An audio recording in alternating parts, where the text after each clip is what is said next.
Okay, so this is my second attempt to upload this video, this time hopefully with the audio accompaniment. So I'm re-recording the audio, and here, because I'm just watching the video as you're watching it, this is in Gmax, of course, and this is Chippenham Station, GWR, from about 1845, and this part I'm just showing you how far I've got with the model. It's quite a complicated one, with a number of issues with regarding to the available plans from the Network Rail archive, and there I'm just showing the how I've had to adapt some of these plans, just use parts of them so as to get a recognizable station. This is the rear facade of the station, and at the moment I've got a texture in the windows which is just opaque, but sort of suggesting glass, and in the upper ones as well. But as it's just a facade, I may well change that to a transparent texture so you can see through, because there is a running line just beyond it. So this is the end of the station. You can see I was just indicating there where the facade was, over on the left. And coming around, these are the beginnings of the walls for the different offices. So we have the booking office is the one with the greatest extension forward, and then I've constructed some columns there. They're going to appear in the final station. You'll be able to see through to the platform from those. But these office ones I've now got with the texture, the stone texture which I've created, and also I've done the doors with the mouldings. And these were quite I'm following what's there today, because it's a preserved building, so pretty much I'm trying to marry up the plans with the existing structure, preserved structure. And so working my way along, I've just been trying to clone those from the back there, from that facade, over to the front here, to give continuity. And you can see I've just got all of these ones facing in this direction. I've still got the sides to do, and including that bay, which you can see down there on the left, and all the platforms here. I still haven't done anything further with those yet, but they are now extending beyond that original track plan which I was working from. And what I'm indicating there is the line of the upper part of the structure on the offices side, as opposed to the facade side on the right. And that's going to be supporting the one of the supports for the roof, the two roofs. They're two long roofs. And the facade, I followed the plan fairly closely, so I'm not going to extend that any further. But on the left hand side you can see I've extended the offices beyond the original track plan, which I'm indicating there. And it's a strange track plan with those three running lines, the middle one which has platform either side. So this is the booking hall, and then these are the subsidiary offices, and those will all be identified by the track plan. I can use that to label up the doorways. On the ends of the platforms I'm now going for the 90-degree curves. You can see that on the blue ones over there, you can see where I put the that's for the brickwork, and then the asphalt on top, and then the ends, that red bit on the end there, is the curve. This is following from the 1850 odd illustrated guide to the GWR, the illustration in there, the only one that I've got which is even remotely close to the date of these plans. So I'm following a number of plans here. That black and white one you can see up above there on the top right is the interior plan, and of course once I've got these exterior walls okay, then I need to produce the interior walls which run along the platform, which exit from the booking hall out onto the platform. And here I'm indicating the platform plinths, the different bits that are going to make up a single platform. I've got to do a fair bit of editing and joining those together. And then underneath them is, on the track plan, is this sort of fairly wide apron area, but in fact it's going to be a plinth. In fact, in technical terms I think the word is battered plinth. That means it's got an angled piece at the top, and then comes straight down. So that's going to be the next bit to build there. And then also what I could do, I've got to put some sort of ramps from the doors down to the zero height, which I'm sort of wiggling the indicator there, the little cursor there, to bring it down to 0 feet, because that's where the track is going to be laid on, 0 feet, as far as Trainz is concerned. So this is one of the compromises you have to make with Trainz, that everything has to sit on that 0 feet. So for where today you would see the roadway rising up, or not even rising up, but coming up to the level with the bottom of the door. In Trainz you have to put a ramp or something in there. What I'm showing here is the complexity of texturing those walls, and this meant I had to get the number of courses of stones, which is actually 17 1/3, wouldn't you know. So a prime number plus a third. I'm just adjusting one there just to show you how I was doing that. And I've actually got, I know that the upper bit is on the texture is 0 feet, and the bottom one is 1.583 or something like that. But anyway, that gives me the correct number of courses in the wall there.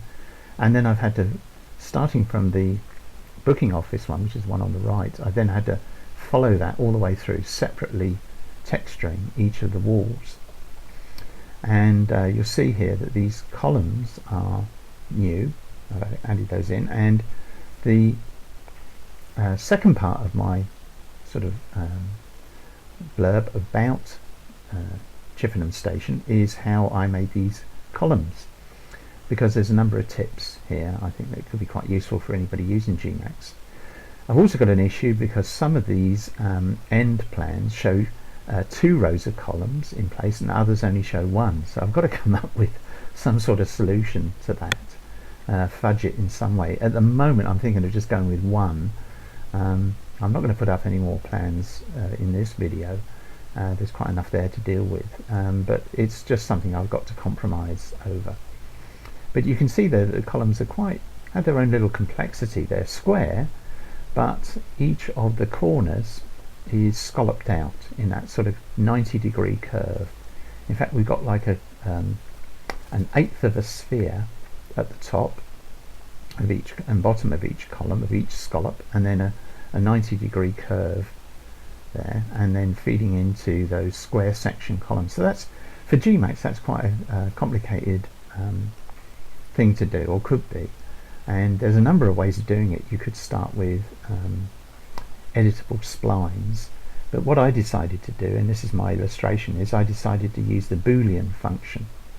So this second part of this video is explaining how I made those columns. So first of all, I made a big box, and it really was big, so it's 20 by 20. It's all in feet, by the way, decimal feet.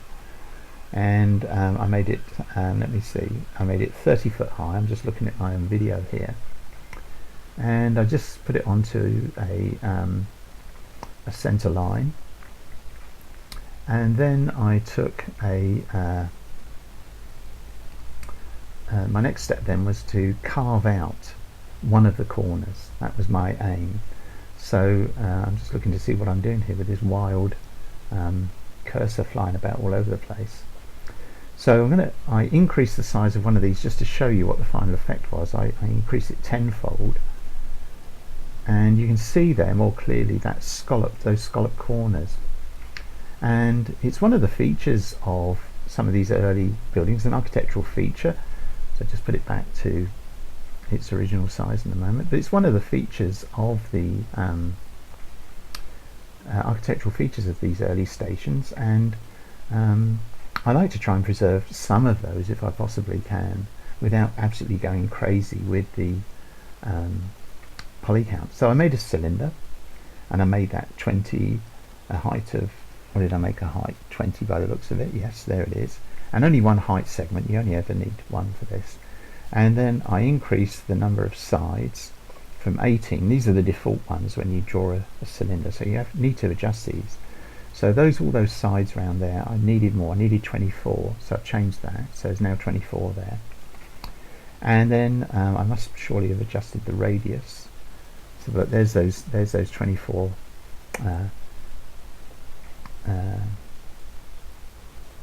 polys.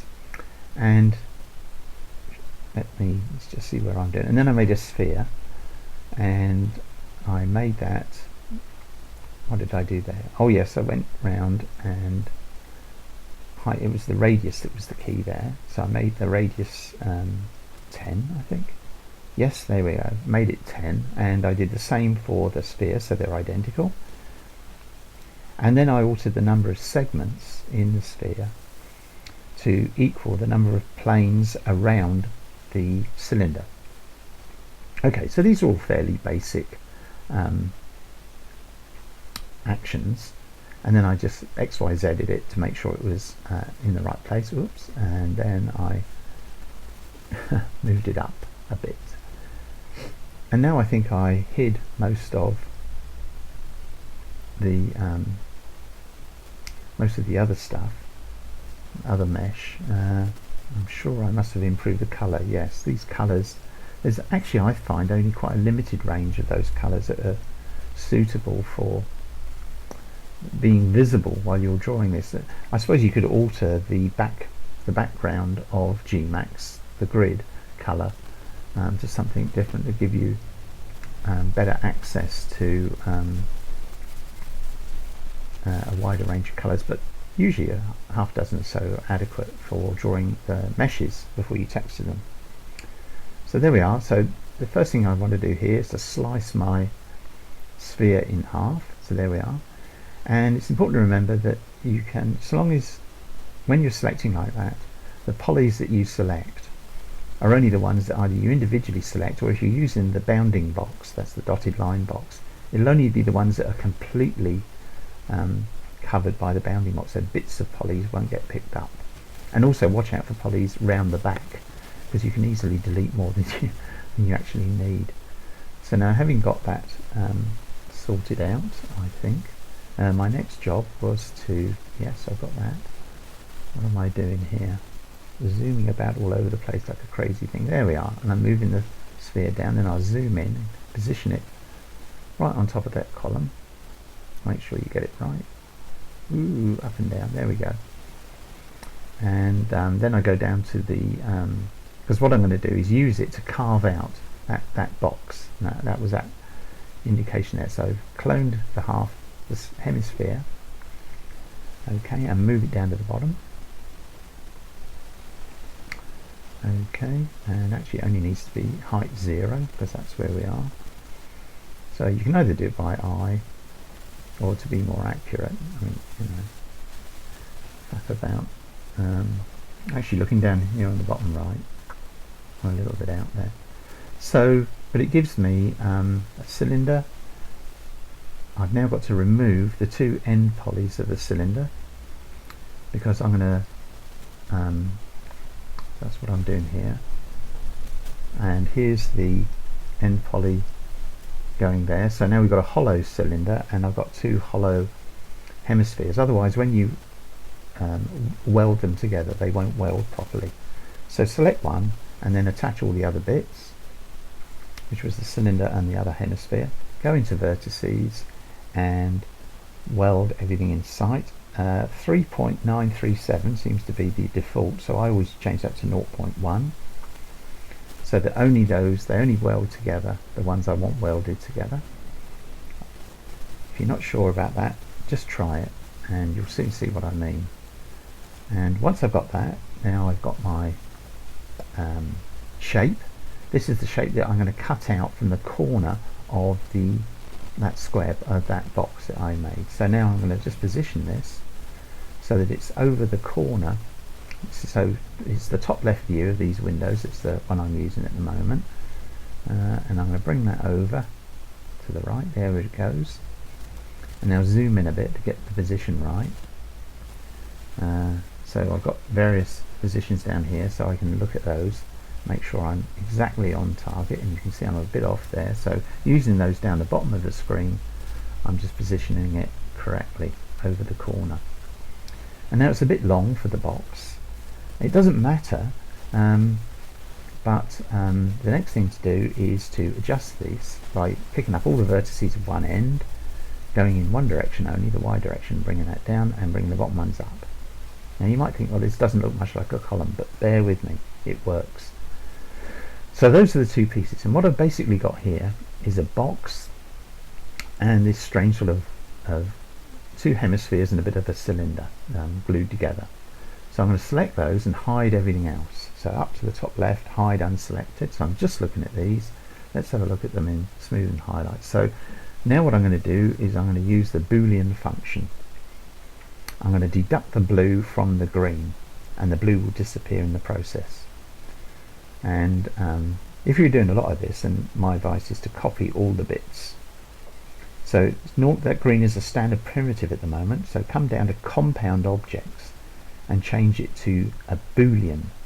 Select that one. I'm not quite sure what the others do. Never really got that far. This does for me.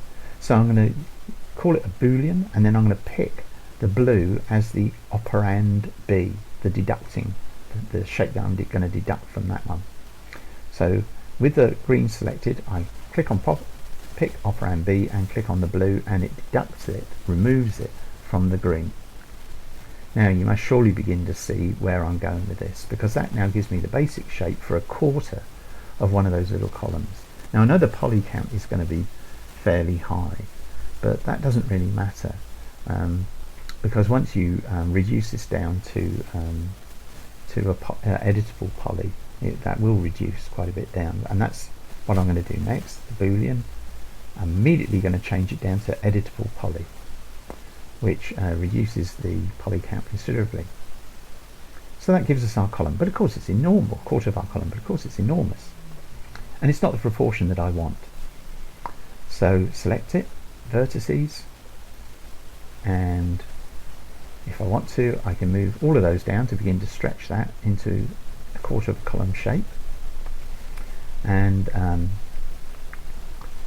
using the bottom right view there, you can see I've got a couple of polys that I don't need, which are the faces on the opposite side to where I've carved it out. So I've done that, I've removed those, and now if I go back into vertices, I'm going to increase the proportion, the width and the length, the depth. You can see I've gone in one direction there, and now if I go to the, there we are, to the upper top left screen, you'll see I'm working in there, and I've got that width. So now I want to take that to there, keep it square, and I just use my, just adjust it down at the bottom of the screen. Okay, now the next thing you can do is center it. It's funny watching this again and talking about it, and I've cloned it and moved it to the side, and I'm just going to spin that round because I'm anticipating what I'm going to do, and there is some degree of logic in what I'm doing, and that isn't quite correctly positioned. So down again to the bottom of the screen, change it to 35.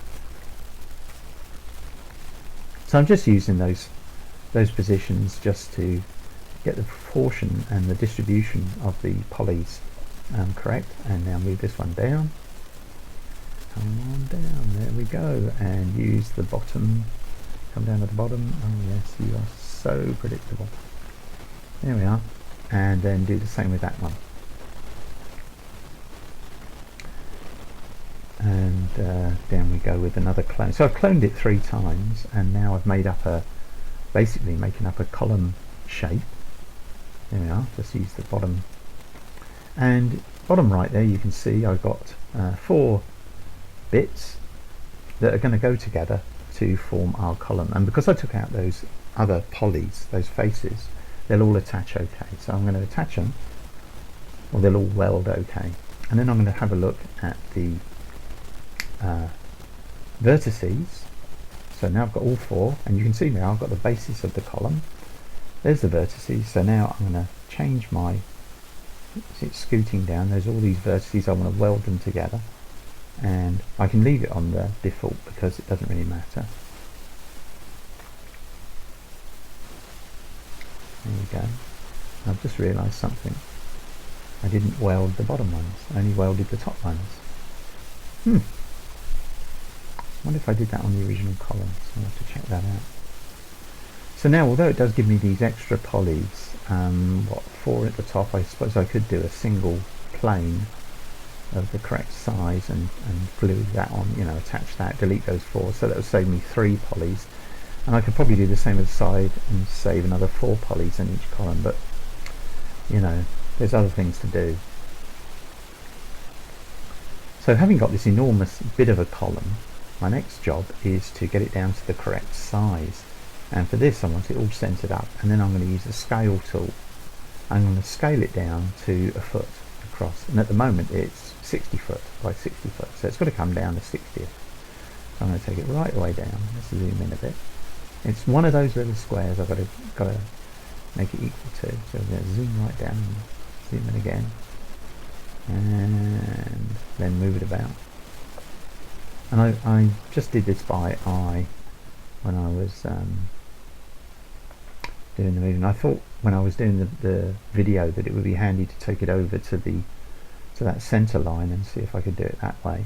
But then I realized that if I did that, then I couldn't get a measure of all the vertices. In other words, I could get that individual vertex at 6 inches, but if I highlighted it for the vertices of the scalloped corner, then I wouldn't get 6 inches would be no good, because they'd be all over the place. So this is what I did in the end. I just sort of did it by eye, fudged it a bit, and just took the scaling up of it. I'm down bottom right here, just changing the scaling from 1.623 to 1.63, seeing what sort of an effect that had, and then took it up to 6.4. No, that's not enough. And then 6.75, that's too much. So I took it back to, what did I take it back to? 6.65. 1.6, now that's 1.665% of the original size. So so that's it. I think I'm just about there, close enough anyway for all intents and purposes. Now the most important thing now is to reset the X form, because otherwise it's going to read it as a reduced down to 1.665, which will blow Trainz's brains, frankly, and you'll get columns that look like skyscrapers. So having done that, and then collapse it all, and then if we go back down to bottom right, you'll see it's now 100%, so that's fine. The fact that I didn't merge all of the bottom vertices is a mistake. I should do that. I'll have to go back into those columns and make sure I do that, because it will make a difference when I come to check the texture, and it might be, you might get a little sort of visual. Well, what I'm doing here is I'm now creating the column, because we've now got it a foot in size, and I decided that the lower vertices there I just moved into 3 foot, and then all of the scalloped section is now at 10 inches above that.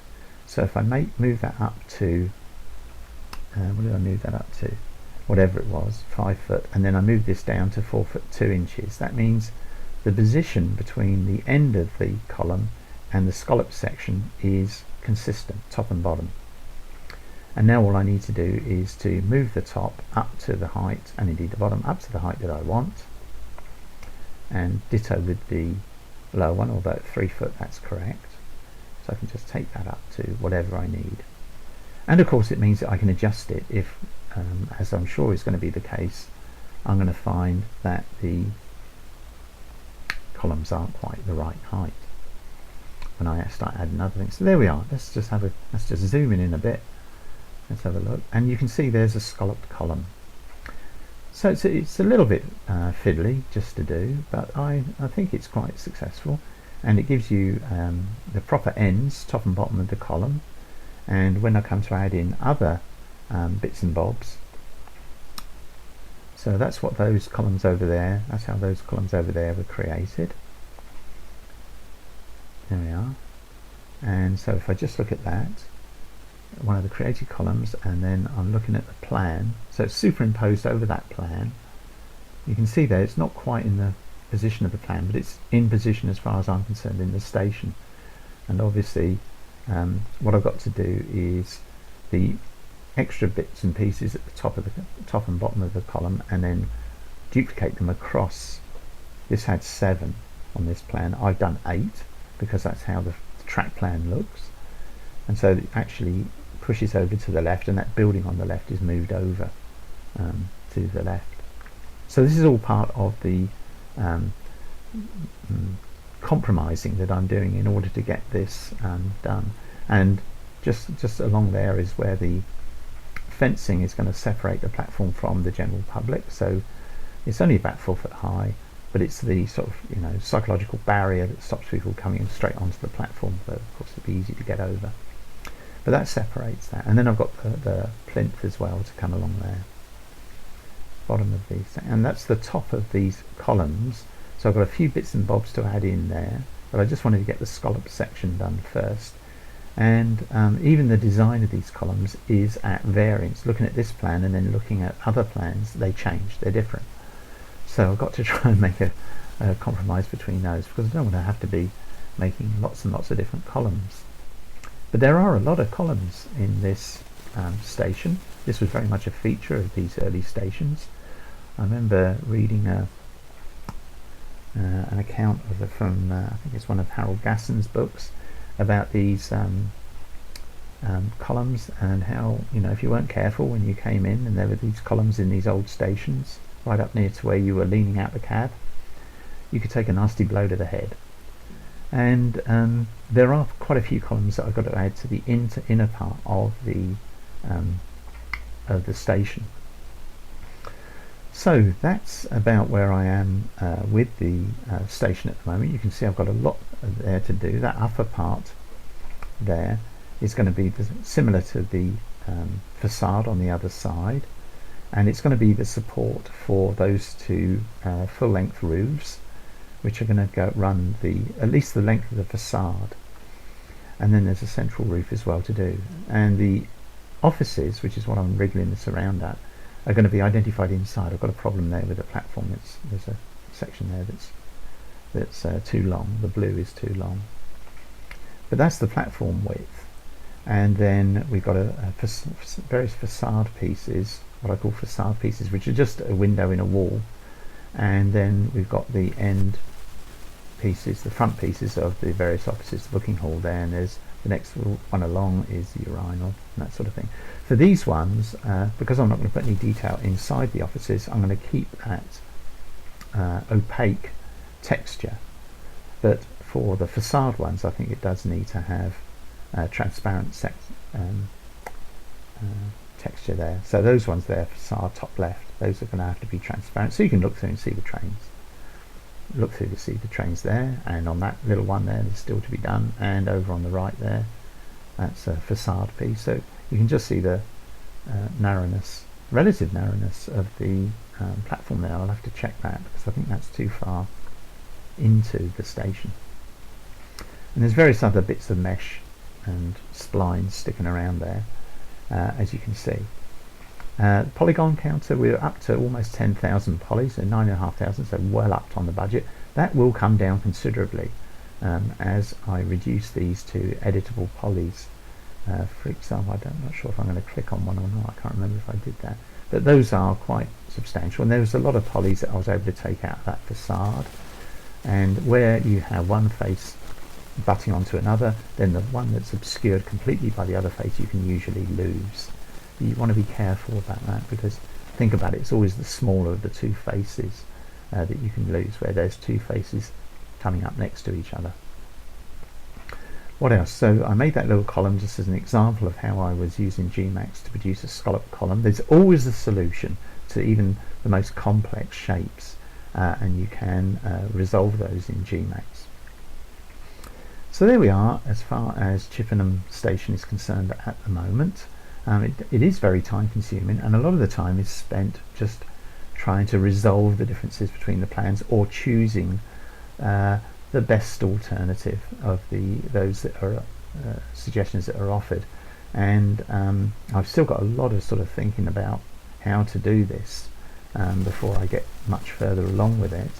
I've got to, of course, do the platform ends, which appear to be these rather there's no ramps, they just appear to be these strange curved pieces at the end that were very much a characteristic of early GWR stations. So there we are. Hope you've enjoyed the video. Now there's some audio. Please subscribe. Please leave a comment.